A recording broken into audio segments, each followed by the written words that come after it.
Yo, what up guys? Mike here, coming at you from the mushroom farm. A great video for you guys today. So anyway, I'm going to do a subscriber Q&A. We're going to talk just about some questions you guys have dropped for me down below in the comment section on some of my videos. So we're going to do a little Q&A so we can elaborate a little more on those questions. Also, I want to say if you're brand new to this channel and you're just tuning in, my name is Mike. I'm a gourmet mushroom farmer. I've been farming mushrooms nearly 10 years. This is my full-time job, 8 years actually. And we're standing here in my lab. Here's one of my laminar flow hoods. I built it myself. We actually have a video on that here on the channel, so if you want to check that out, just look back at some of my previous videos. And here's a couple shots of some of my farmers markets that I've done previously, and even some of the ones I just did this weekend. And here's a couple video clips and whatnot. But anyway, like I said, I've been farming gourmet mushrooms nearly a decade now, so if you're into mushrooms and farming, make sure you click that subscribe button right now so you get more mushroom and farming videos like this in the future. But I built the whole farm too, so I've got documentation on all that. If you guys have any questions on anything like that, like I said, put it down below in the comment section, and I'll do a Q&A or something like that, probably more so in the future. I'm going to do some lives, Mossy Creek Mushrooms, Andrew Collier-Reed. He's been trying to get me on, and I am going to get on his channel. We're going to do some lives and whatnot. I even have DMs I still haven't replied to in my messages from Andrew. But I will get on over there on his channel. He wants me to test out the Dr. Silurian LC mix too, and I'll say I'll totally test it out. But yeah, anyway, on to this video. Let's just go ahead. We're going to talk about the subscriber Q&A a little bit. I had one question, kind of about like keeping everything, all our temperatures in check for inspectors. And now this doesn't apply to everyone, okay? And I'll just kind of give you guys some tips on keeping different things in check as far as temperature goes on your farm, because right now it's summertime and a lot of places like temperature is a big deal. I am such an anomaly here in Western Colorado right now. Like the temperatures totally work to my advantage up here at this higher elevation. I'll explain that to you guys too. Those of you who are tuning in, if you're kind of curious like how that works for me, there's like definitely things I battle here, but there's things that are like totally an advantage. Okay, so totally a double-edged sword. Not to say it really doesn't matter. It doesn't matter like where you are in the country or anything like that. Really, like what's going to dictate how you're going to do, like your skill level for one. You need to build your skills, and also if you guys hear my kitty in the background, Truffle, she is just excited I'm home right now, so sorry about her. She's going to make all sorts of noise throughout the video. Just say hi to Truffles in the comment section or something. But anyway, there's a lot of things that are going to dictate how well you're going to do as a farmer, okay, just beyond like where you're at climate-wise, because you can manipulate the climate, okay? So we're going to talk about that. We're going to talk about kind of like climate control, and then also legalities, okay? So the legal aspect of selling mushrooms, I'm going to talk about that a little bit. That was kind of tied in with that question. Another question we had too, I had a subscriber basically asking about breaking up bulk substrate or breaking up grain spawn, like the break and shake. I'm sure you guys have heard of like the break and shake method. Shake and bake, buddy! So I'm going to kind of cover that and like kind of give you guys like my thoughts on that. And I'll say too, like I've got a lot of experience with that, and like there are times when I feel like you can apply it, but there's also times I feel like, hey, it might be kind of like BS. They're not really BS, but like don't really need to apply that, and you might be better off using or utilizing other techniques. Okay, so we'll talk about that a little bit. Okay, so those are going to be some of the main questions we're going to cover in this. I'm also going to kind of give you guys a little farm update because I've gone quite a bit of the season, and even took a little break from making videos recently just to do all sorts of work. Right, there's all sorts of work that always needs to be done around the farm.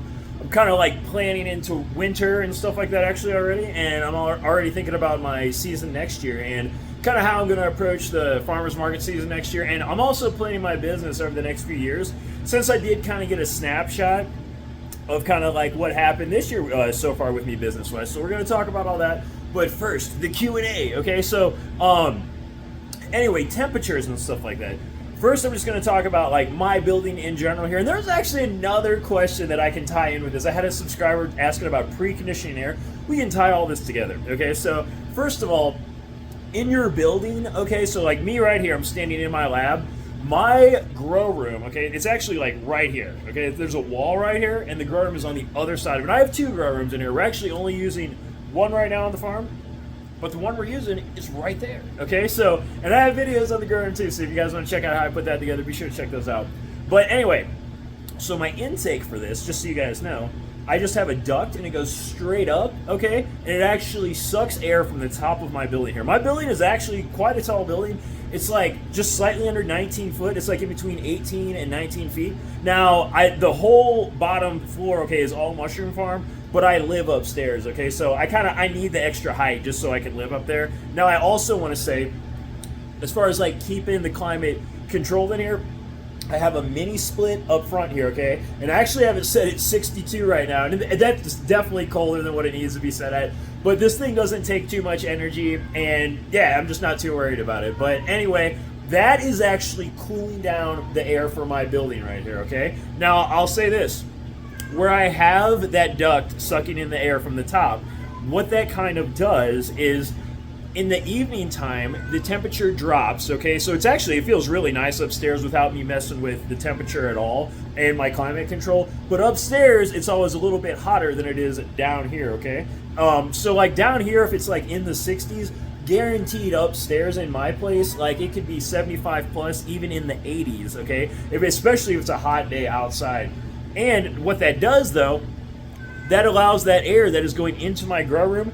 It might be a little warmed up, but I just want to say here in Western Colorado, when you add water to that air, we have an evaporative cooling effect, because this air right here, where I'm standing, I don't see I believe it's a hygrometer, like the humidity gauge. I do not know what the relative humidity is in here right now, but I guarantee you it's pretty low, okay? So when you add water, as soon as that 70-something degree air hits the inside the grow room, it's going to turn into like 60-degree air in there because we've added water to it, because it has this evaporative cooling effect. Now, you can't apply that everywhere, but that is something I definitely do here. That keeps my grow room temps in check, no problem. And like I said, I put that duct upstairs. I did that really just to kind of heat it up a little more at nighttime, okay? So I actually have a wood stove in here too, which is really cool. I'm going to wall off the lab so I don't have like dust or stuff from the wood stove getting in here in the lab. But what's really nice about that is, with the way this building is set up, all that heat from the wood stove will actually go all the way up there. And then my intake tube, if I want to grow mushrooms here all winter long, even in the Rocky Mountains at nearly 7,000 foot elevation, I will be able to suck in warm air from the top, just because all that warm air is rising from the wood stove. And then that will help heat my grow room, okay? There's a lot of other ways you can do that in the winter too, but I've realized for my setup that will kind of work really good. But anyway, just not to get too off topic, because we're still in summertime, so we need to talk about cooling.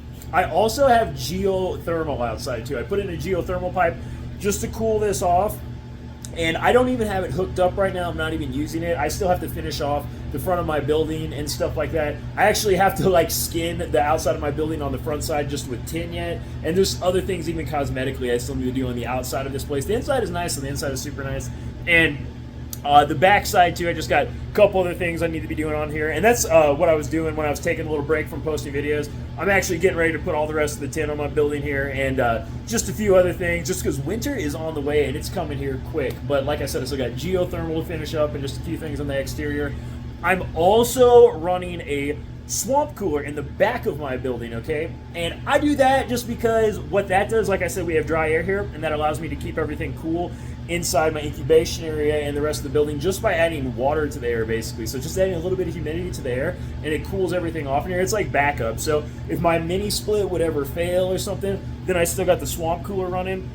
And then for next season, I will have the geothermal plumbed in here too. So guys, I got tons of I got like backups on backups as far as keeping the AC cool goes in here. Okay, so there's a lot of ways you can set that up. And here's a cool tip. God, that was punny, right? But anyway, for the geothermal, I basically have 6-inch pipes that I put outside. I put two of them together like a Y. I basically have like 200 feet pipe. They are two 100-foot pipes, okay? But I have two of them, okay? So 200 foot total. And they basically come into a Y, and I put two of those Ys on each side of my building. So I've got like tons of geothermal piping run up here. So this place, so I could more than likely cool the entire thing on geothermal. But I just haven't finished hooking it up yet. Now, like I said, I still need to hook the geothermal up to my building. And what I'm actually going to use, and I'm not going to link any of this stuff because I haven't got it or tried it yet, but I've seen it. Okay, I think it's AC Infinity is the company's name. but they sell like these boxes, okay, and there's actually a HEPA filter in there, and there's 6-inch ducts on each side, and it basically, where I could basically HEPA filter my geothermal air with this AC Infinity box, okay, and it's like all controlled or whatever. You can tell, like, I guess when to blow on and all that good stuff. But I think those are really cool. I just saw them on Amazon recently, but that's what I'm going to use on my geothermal to run it in the building and actually have it HEPA filtered and all that stuff. I think it's pretty cool. And now another way I like to keep things cool here on the farm is my walk-in cooler, okay? And I actually made a video on that. So that'll keep the mushrooms real nice and cool. I've got that link down in the description box below, so you guys can check that out. Now, the subscriber really had a question too. They're asking about inspections and all this stuff and about the legalities of selling mushrooms. We're going to get into that. I'm going to tie this into the cooling thing a little bit because there's some things the inspectors do look for with refrigeration. Now, I just want to say, in the states that I have lived in, okay, I've sold mushrooms in Illinois, I've sold mushrooms in Missouri, I've sold mushrooms in Colorado, and I just want to say, for any of those states at farmers markets, there is no refrigeration required. Okay, now this subscriber was in Texas, so they get some super hot temps, and I'm pretty sure though, definitely check your local agricultural laws. Usually there's like an agricultural handbook of some kind that you can kind of refer to that has these laws in there, but mushrooms pretty much always fall under the category of fresh produce, and there's no really restrict or laws or really strict things on those as far as like keeping them cool at your farmer's market.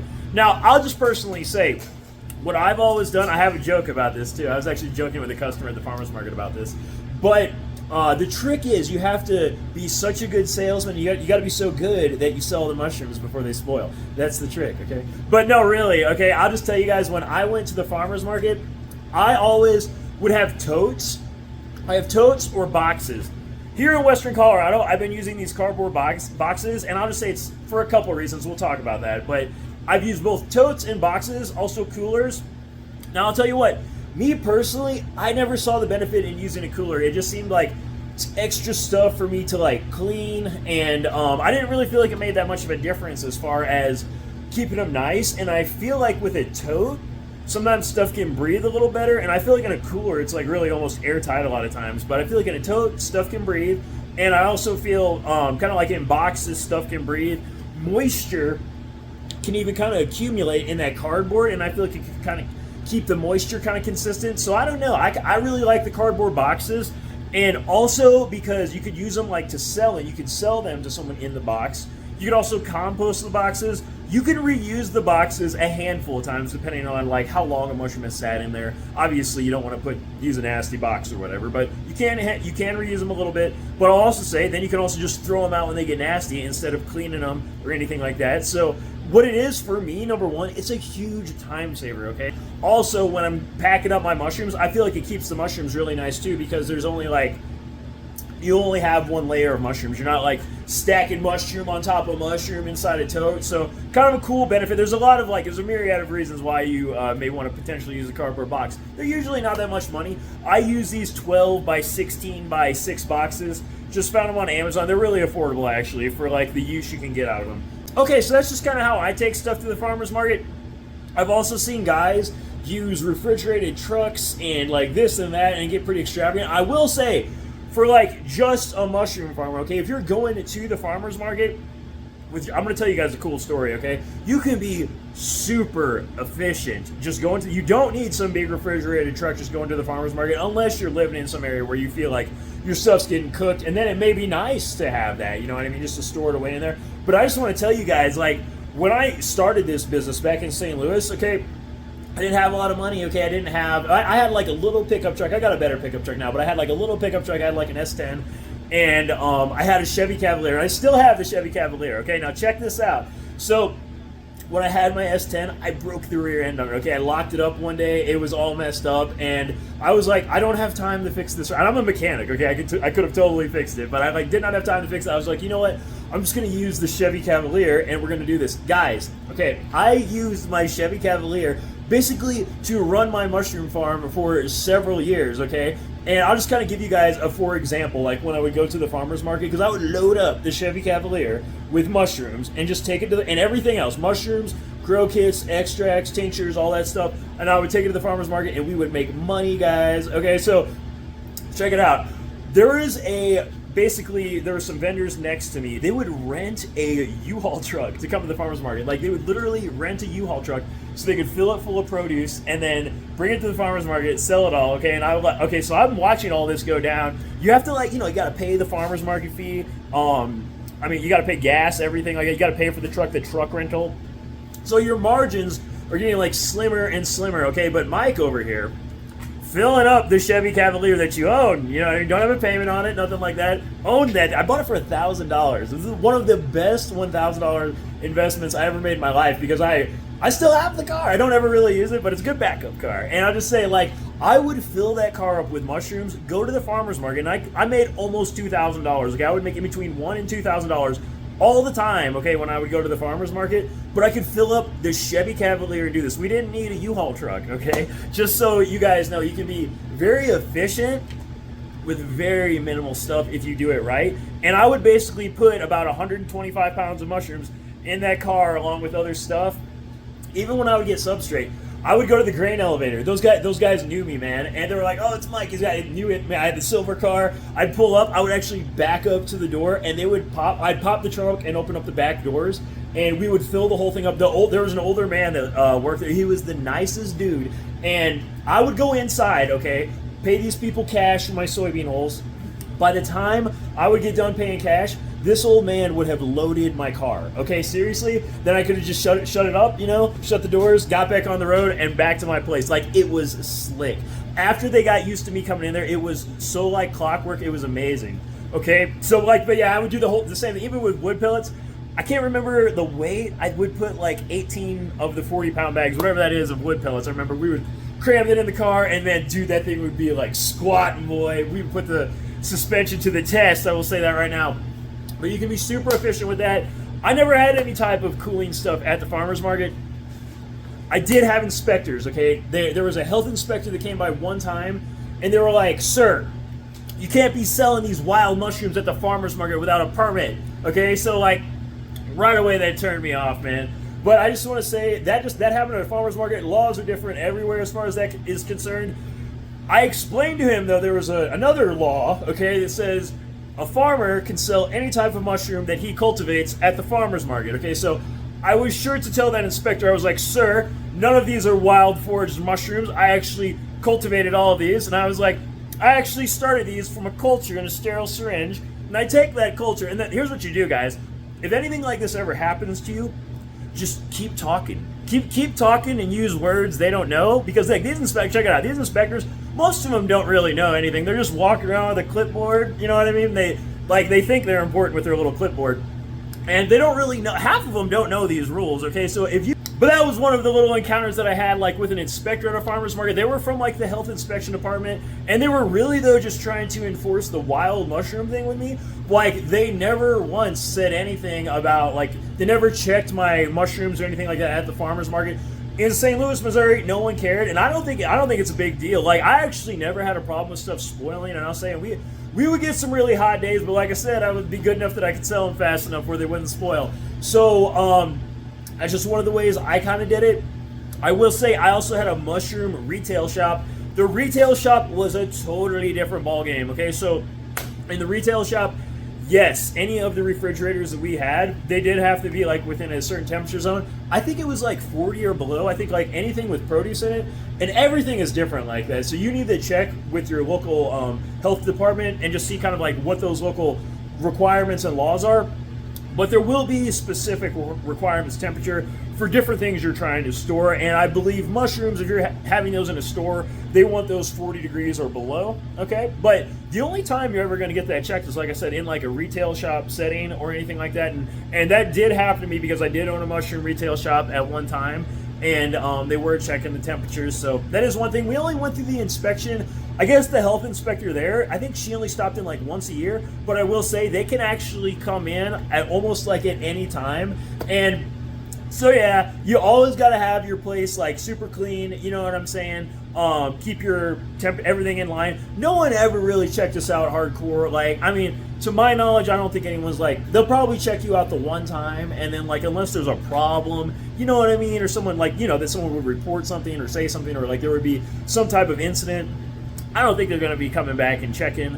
or anything like that. But keep that kind of stuff in mind if you do have a retail type of facility. And like I said, guys, these laws are going to be totally different depending on your state. So depending on what state you're in, definitely check out your local laws and stuff like that. But yeah, no one ever really has checked anything as far as temperature goes at farmers markets. If you guys want to try to use some type of refrigerated thing, you can go for it. You could even make yourself some type of like makeshift trailer that you bring with you to the farmers market. You could basically make like a portable walk-in cooler utilizing like just a window AC unit and like a cool bot, just like I did for my walk-in here. You could do something like that.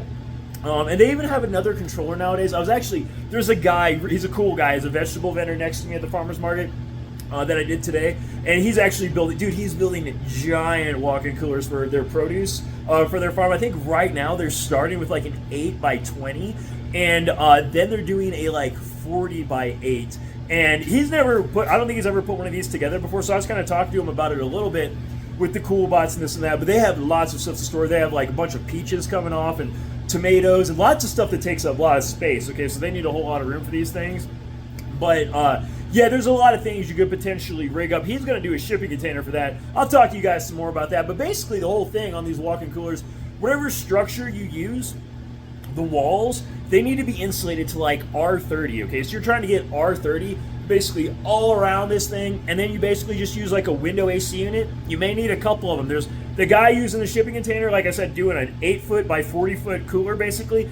He's gonna have to use several of those window AC units and several cool bots or several controllers of some kind. So just kind of keep that in mind, but that's another thing you could potentially kind of rig up.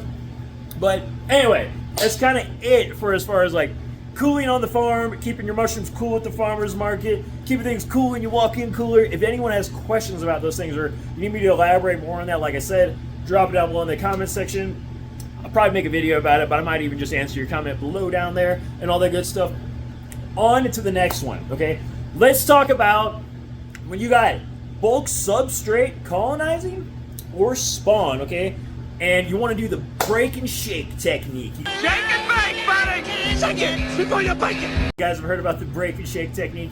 So here's the thing, kind of what break and shake is when the mycelium is starting to grow, okay? And like, here's the thing too, like you will hear, and Paul Stamets has said this in like certain videos or something like that, but he's like, when you break up the mycelium forks and it becomes more aggressive, and like people hear that and they're like, I'm gonna do that. And like, here's the thing, you don't always want to do that. There's some times when you can apply that, and I feel like it's a good technique to apply, but there's also some times that you could do that and I feel like it actually sets you back, or it might like really mess you up too. So allow me to explain. So anyway, let's just say spawn. Let's stick with spawn first.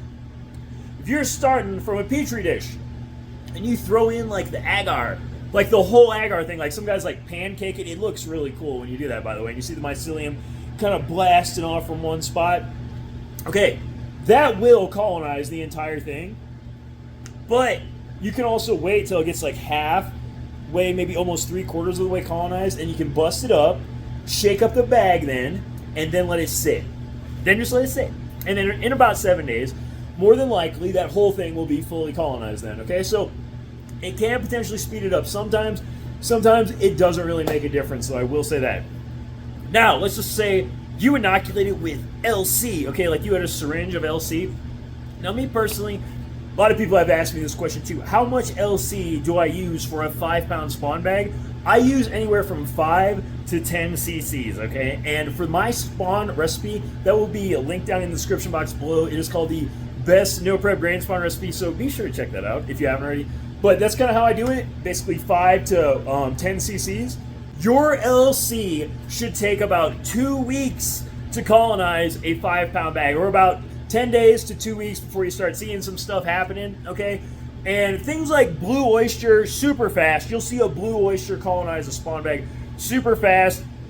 Hericiums are a little slower, I feel like, but some certain ones like your blue, your king, things like that, they'll colonize spawn bag crazy fast. And honestly, when you spray it in your LC and then you just shake that bag like crazy after you seal it, you do not need to do a break and shake. There is never a single time you're going to have to do a break and shake, typically on an LC inoculated bag. I will say the only times that you may need to do something like this is maybe if it's too cold So maybe your incubation parameters are a little off, or maybe your hydration was off in the spawn itself. Those would be the only times. So there'd be like a problem occurring one way or another. But if everything is kind of working right, you're like 65, 70 degrees or so in your incubation, something like that, you should expect that bag to be fully colonized in 2 weeks without any type of break and shake or anything like that. Now, as far as like going to bulk then, okay, so yeah, you break your spawn up. I just want to say you do break the spawn up before you go to the bulk.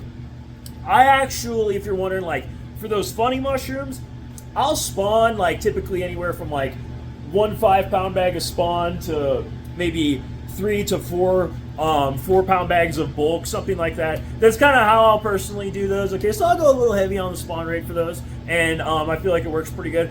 I've also gone as low as a 10% inoculation rate on things like compost and straw with those funny ones, and had great results. So I just want to kind of let you guys know that's one thing I've personally done, and I've been able to decrease the spawn rate and had mega yields. Okay, and I've always kind of been like a bag cultivator. I've done some really cool 10 by 20 trays with some like it's not an ape, but yeah, it's one of those varieties, one of those variants. Okay, check that out. It's the Timbit is the name. Okay, it's kind of like a hillbilly pumpkin, but that's on my Instagram. If you guys have not checked out my Instagram, linked down in the description box below. Make sure you're following me on Instagram if you're not already.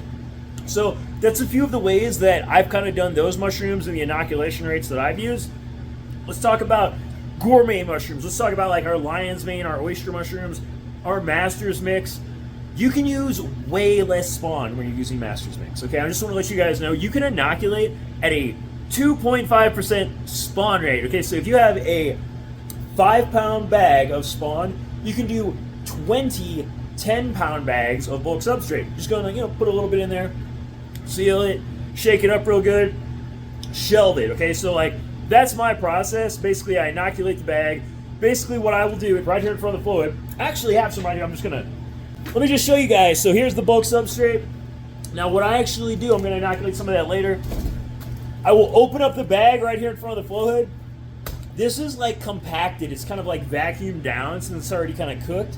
But what I'll do is I'll open that bag and then I'll push it, okay, just to kind of break the substrate up, and then I'll dump the spawn in there, all right? Then I seal it, then I shake it, okay? And I'll make videos on it so you guys can see it step by step. I've done some in the past, but I don't remember which videos they are, but we'll go over that again in the future. But you can, like I said, go as low as 2.5% spawn rate and inoculate 20 bulk bags with just 1 5-pound bag of spawn. And I never,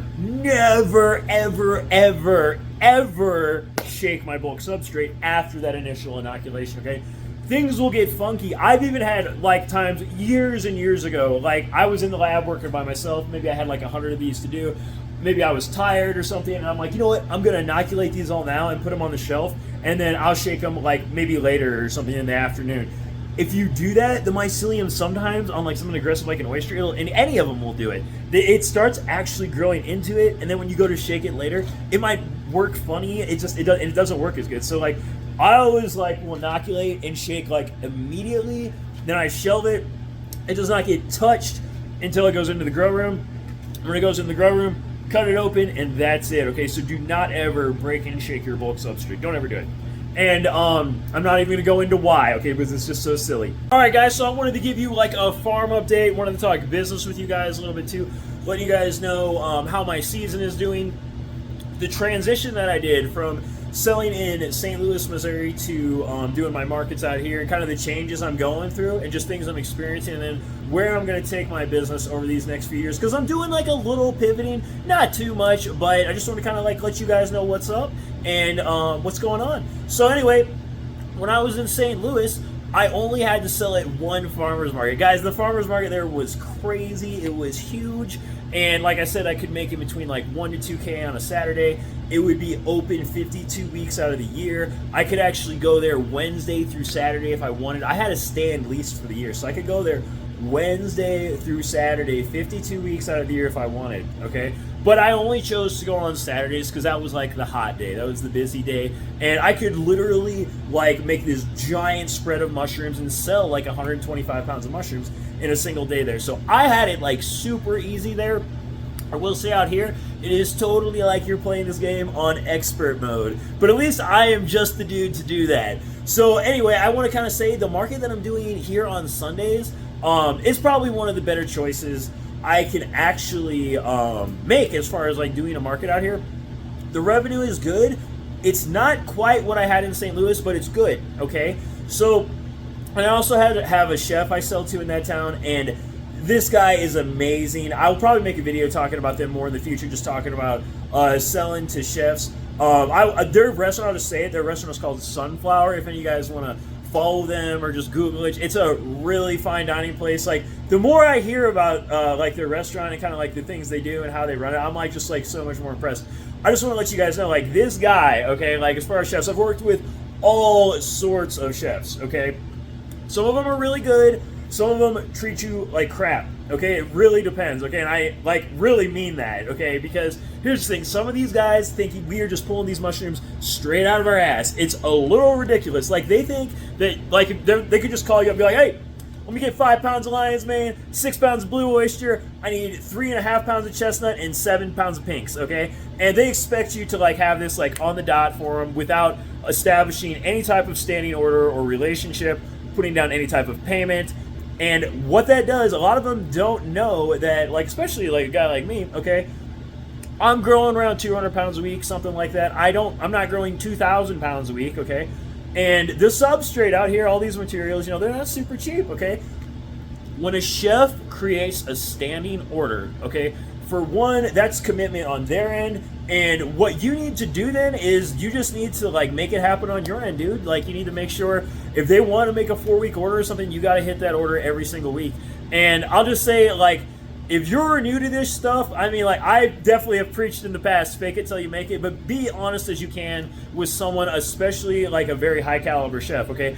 I had no idea how nice of a restaurant these people were when they approached me, believe it or not. You never have any idea. Like, it could be like a hole in the wall place, or this could be a really nice place, and this is a really nice place. And anyway, I've talked to like some of the customers there. They were even saying that, like, they will, like, basically feed you the food there, which is wild to me. I would never experience anything like that in my life. I don't know. I don't go to places like that, I guess. But they've been utilizing my mushrooms there. This guy has been ordering from me week after week. He'll call me up every single week, let me know exactly how many pounds of mushrooms he needs. He'll usually let me know if, like, I'm gonna need to supply less or more or something. He's really upfront with me about stuff like that. He's giving me the business card, the credit card, just so I can take payment whenever I give them mushrooms. Because that can be trouble sometimes. Sometimes getting your payment, I will say, can be trouble. I have had issues with chefs getting paid. It's always good to try to get paid, like, right then and there, or get a card on file. I did have one place that would mail me checks. That was, like, okay, at first it was kind of a pain in the butt, I will say that. So at first, like, getting them to send me that first check and getting everything right, they had my name wrong on it and everything, so I had to get that fixed back then. But after that, then it was kind of cool. But that was years ago. That was like 7-8 years ago. A lot of places now might do some type of electronic deposit or just work out something different with you. But like I said, these guys just let me keep a card on file, and it makes things super easy. And that way, too, there's, like, trust in the relationship we have with each other. So I don't know. I think that works really well. Those are some of the chefs that I'm working with right now. And I met that guy, though, just doing that farmer's market that I'm doing on Sunday.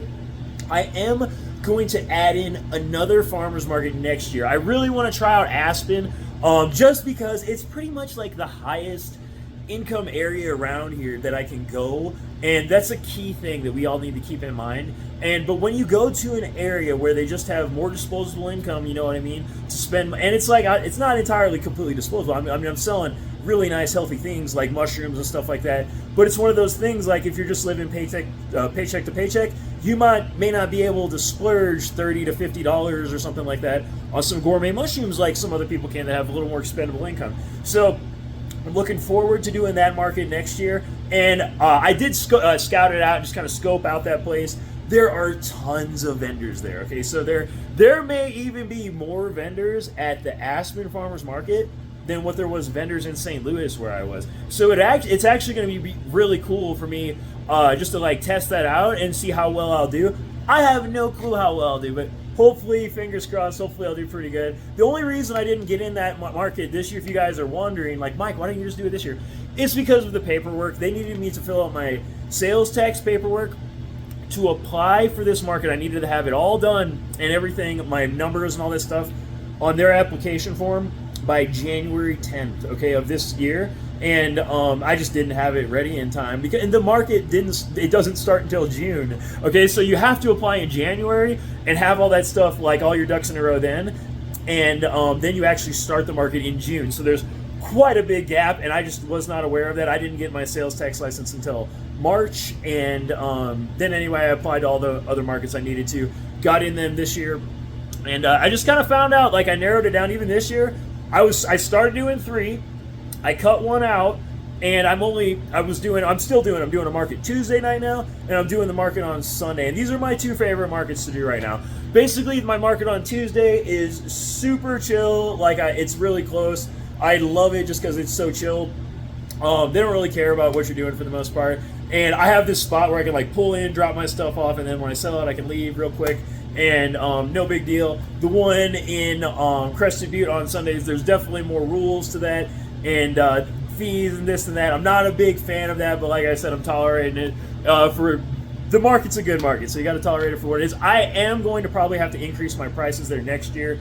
I was going to do it this year. If I do it this year, I might bump it up a little bit. If I do it next year, I'll bump it up just a little more. We'll see how it goes. But I do plan on increasing my prices just a little bit for sure next year. And like I said, as far as doing the markets next year, I'm looking at doing my Sunday one because it's a really nice one. I'm going to add in Aspen on Saturday because, like I said, that's a high-income area. I'll probably still do this local one on Tuesday just because it's pretty chill. But those are kind of my main plans for markets. Now, I want to say another thing I'm going to start pursuing here next year is agritourism, okay? So I'm going to actually construct an Airbnb here on the farm, all right? And I'm probably going to make like a yurt type structure. Let me know what you guys think down in the comment section, what you guys think would be like a cool little Airbnb type of structure. But let me explain what I'm doing here. So I'll probably do the construction on it next year. If I get to rent it out next year, it probably won't be towards the end of the season, somewhere around there, like the end of next summer. But like I said, I'm a planner, guys. I like to really plan ahead in the future, and I'm just seeing like a trend here about how my business is, and I want to create a couple more streams of like passive income for myself, just a couple things to make it easier, and then also just a couple more things that we can like vertically integrate here on the farm. So if I have an Airbnb set up here, we can also use that for consultations here, like anybody that wants to come learn here on the farm. I also want to do some private dinners, okay? So anybody that wants to stay here and they had either me or some awesome chef that I decide to hire and want to have a really nice private dinner here, we're going to do that, okay? So that's another thing I'm going to kind of pursue with the Airbnb / agritourism type of thing. But I think it's going to kind of work well together. I'm going to be working on that a little bit next year, and I'll keep you guys updated on all that. But yeah, that's kind of my plan. We'll kind of see how it goes. Do you guys have any questions for me? Any suggestions for the channel, anything like that, drop it down below in the comment section. Hopefully you guys found this video helpful and informative today, and if you did, please drop this video a like, subscribe to the channel if you haven't already. But that's all I got for you on this one, and I'll catch you guys on the next one.